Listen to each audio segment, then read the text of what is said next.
Formal nang binuksan ng San Carlos City Police Station ang Amputi Layag Lounge, isang pasilidad na magsisilbing lugar para sa kapulisan at komunidad.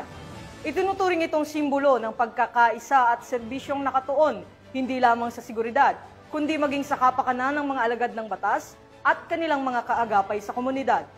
Yan ang balitang hatid ni Police Corporal Rafi Veloria. Police Arbel C. Merculio, Officer in Charge ng Pangasinan Police Provincial Office, na kumatawan kay Police Brigadier General Dindo R. Reyes, Regional Director ng PRO1, bilang panauhing pandangal at tagapagsalita sa pagbubukas at pagbabasbas ng Amputi Layag Lounge ng San Carlos City Police Station noong Agosto 15 taong kasalukuyan.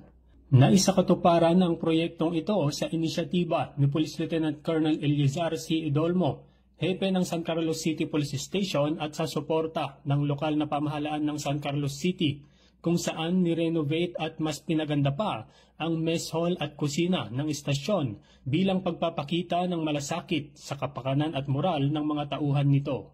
Dumalo rin sa okasyon ng mga kinatawan mula sa lokal na pamahalaan, BJMP, simbahan at mga stakeholders na patuloy na sumusuporta sa mga proyekto ng PNP.